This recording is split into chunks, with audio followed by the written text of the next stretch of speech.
शुक्रिया बहुत बहुत आपकी पहली वीडियो के पसंद करने का। तो आज मैं नए अंदाज के साथ नए टिप एंड ट्रिक्स और कातरों से लेकर आई हूँ जो कि आपको बड़े पसंद आएंगे। और मेरी ख़ास तौर पर मेहनती बहनें जो घर में रोज़गार कमाती हैं और बाइज़्ज़त तरीके से अपनी ज़िंदगी गुजारती हैं, ये वीडियो उनके लिए एक तोहफ़ा और एक जादू साबित होगी। तो दुआ में ज़रूर याद रखिएगा। तो चले आए अपनी वीडियो की तरफ चलते हैं। बिस्मिल्लाहिर्रहमानिर्रहीम। अस्सलाम वालेकुम। इब्तिसाम क्रिएटिव पावर में आपको खुशामदीद है। Welcome to my channel. हमेशा खुश रहें, आबाद रहें। पहले जो मैंने पर्सेस और पाउचेस बनाए थे वो आपको काफ़ी पसंद आए थे। आपने अपनी पसंदीदगी का इजहार भी किया और अच्छे अच्छे कमेंट्स भी दिए। आप तमाम बहन भाइयों का बेहद मशकूर हूँ। तो अब चले आए हम अपने पहले आइडिया की तरफ चलते हैं। तमाम को हमने कातरों को अच्छी तरह से प्रेस करके और उसको अपनी तरतीब से लगा लिया है कि हमने अब किस तरह इसको बनाना है। तो पहले आइडिया में मैंने स्क्वायर शेप में 2 पीस काटे हैं। तो स्क्वायर शेप में एक ही शेप में मैंने काट दे हैं। आप भी स्क्वायर शेप का पीस ले लें। अब मैंने एक रिबन बनाने के लिए इसकी एक रेड कलर की पट्टी काटी है, इसको मैंने साइड पे कर लिया है। अब ऊपर स्क्वायर शेप के जो 2 स्क्वायर काटे हैं मैंने, तो नीचे एक और स्क्वायर रखने के साथ साथ मैंने एक रेड स्क्वायर काटा है और बिल्कुल इसी शेप में मैंने तकरीबन 4 स्क्वायर को कटिंग कर लिया है। 2 ऊपर मैं इसके साथ अटैच करूंगी और 2 नीचे अटैच करूंगी। तो इस तरीके से जो ऊपर वाले 2 स्क्वायर मैंने एक डिज़ाइन के काटे हैं उसको मैं अलग कर लूँगी इस शेप में।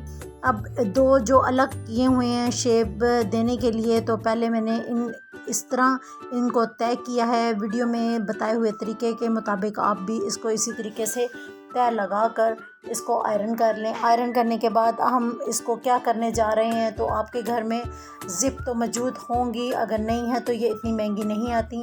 आप एक ज़िप ले लें और इसके सेंटर में एक ज़िप लगा दें। आप इसके साथ गुम ज़िप भी लगा सकती हैं, लेकिन मैं आसानी के लिए ऊपर की तरफ ही रखते हुए ज़िप लगा रही हूँ। और जब मैं इसको उल्टा करूँगी तो ये हमारी बिल्कुल गुम ज़िप की तरह ही ज़िप लगेगी। तो दूसरी साइड से भी अब मैंने स्टिचिंग कर लिया है। तो अब दोनों जो कॉर्नर हैं मेरे जो पहले से डबल हैं, तो वो मेरी ज़िप के साथ इस तरीके से अटैच हो चुके हैं। तो जो रिबन की हमने कटिंग की थी इसको मैंने 4 फोल्ड में करके इसकी बंद वाली साइड को एक साइड पर रखते हुए खुली वाली साइड पर मैंने स्टिच कर दिया है। तो ये हमारे पास एक डोरी सी तैयार हो चुकी है। डोरी को मैंने उल्टा करके इसके ऊपर रखा है। एक मैंने रेड कलर का जो कपड़ा काटा था वो अब इसके ऊपर रखा और इसके नीचे ऑलरेडी मैंने ग्रीन कलर का एक और स्क्वायर रखा हुआ है। तो अब इसको चारों तरफ से मैंने इसको सिलाई लगा दिया है। आप मजबूती के साथ इसके कॉर्नर पे डबल करके भी सिलाई लगाएं ताकि ये मजबूत हो सके। और ख़ास तौर पे ज़िप वाले हिस्से को आप डबल सिलाई लगाएं, क्योंकि अक्सर ये होता है कि ज़िप आगे पीछे करने की वजह से सिलाई हमारी एक जगह से निकल जाती है, जिसकी वजह से हमारी ज़िप का जो हुक होता है वो बाहर की तरफ आ जाता है। आप देखें उल्टी ज़िप के हुक को खोलते हुए मैंने तमाम अपने जो पाउच को सीधा कर लिया है।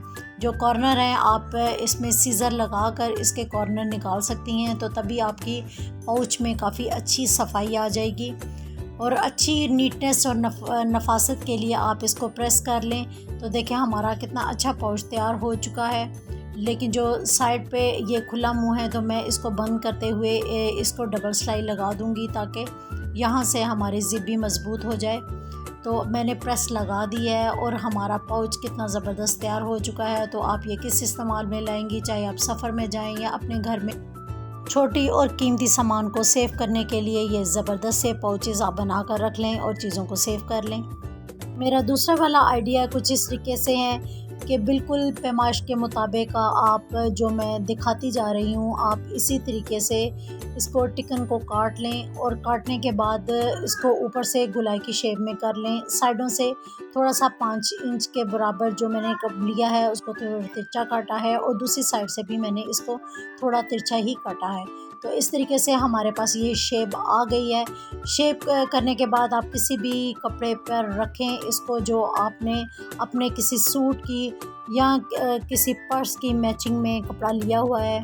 नीडल लगाने का ये फ़ायदा होता है कि जब हम स्टिच करते हैं तो ये कपड़ा बड़ी नफासत के साथ सेम इसी तरह से स्टिच हो जाता है और हमारा जो नीचे कपड़े की दी हुई तय होती हैं वो भी स्लिप नहीं होती। और इस तरह गोलाई भी मैंने इसी तरीके से देखें कितनी आसानी के साथ हल्के हाथ के साथ गोल करते हुए कर ली है। अगर हमने नीडल ना लगाई होती तो हमारा कपड़ा नीचे से स्लिप होता और इसमें सिलवटें पड़ जाती और हमारे कपड़े में नफासत भी ना आती। तो इस तरीके से देखें मैंने ये स्टिच मुकम्मल कर ली है और जो खुले वाला पार्ट है उसको वैसे ही रहने देना है क्योंकि हमने कपड़े को मोड़ना है।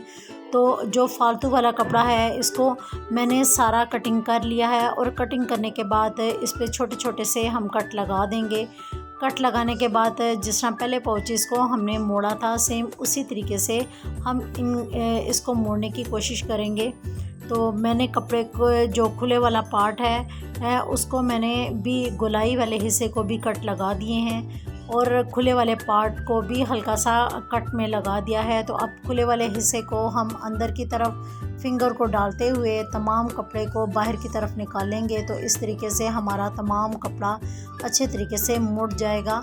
और जो कॉर्नर में सफाई लाने के लिए मैंने इसमें सीज़र डाली है और सीज़र डालने के बाद इनके कॉर्नर्स को मैंने बाहर की तरफ निकाल लिया है। तो इस देखें ये हमारा कपड़ा कितने अच्छे तरीके से बाहर की तरफ आ गया है। अब जो खुले वाला पार्ट है इसके दोनों हिस्सों को अंदर मोड़ते हुए मैंने स्टिच कर लिया है। स्टिच करने के बाद इसको मैंने प्रेस कर लिया है जिससे मज़ीद और इसमें नफासत आ जाएगी।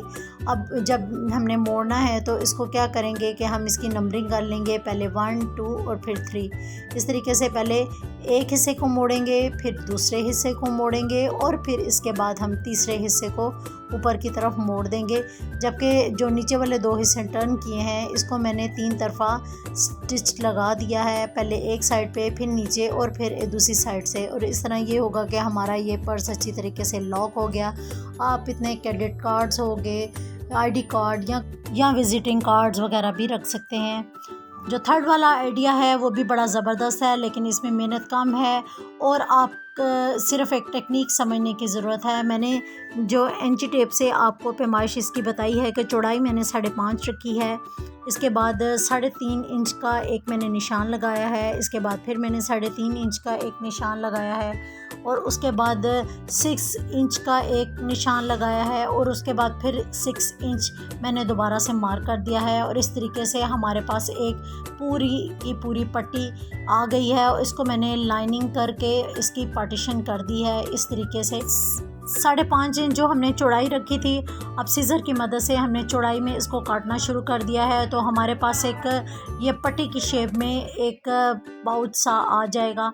तो इस पट्टी को मैंने हल्की सी रेब निकालने के लिए दोबारा डबल किया है और इसकी रेब को भी मैंने रिमूव कर दिया है। तो इस तरीके से देखें बिल्कुल सीधी पट्टी हमारे पास स्टिकन की आ जाएगी।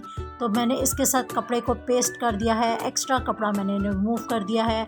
अब इसको इस तरह फोल्ड करें कि जिस तरह मैं मूवी में फ़ोल्ड कर रही हूँ बिल्कुल इसी तरह। सिर्फ़ एक टेक्निक समझने की आपको ज़रूरत है। बेसिकली स्टिचिंग एक आर्ट है। जब आप इस आर्ट के मुताबिक अपनी चीज़ को स्टिचिंग करते हैं तो वो सबसे यूनिक हो जाती है। तो इस तरह देखें हमारा पाउच जो तैयार हो चुका है। जो ओपन वाला हिस्सा था उसको मैंने एक और कट लगाया है और इसको अंदर की तरफ मोड़ कर मैंने एक और स्टिच कर लिया है। तो देखें ये तनकोन सा हमारा स्टिच बिल्कुल हो चुका है और कितना ज़बरदस्त सा हमारा ये पाउच सिर्फ एक स्टिचिंग से ही तैयार हो गया। इसी टेक्निक से आप पाउचेस रेक्सिन के भी बनाकर सेल आउट कर सकती हैं और बाइज़्ज़त तौर पे अपनी फैमिली का सहारा बन सकती हैं। तो दुआ में ज़रूर याद रखिएगा। अल्लाह हाफिज़।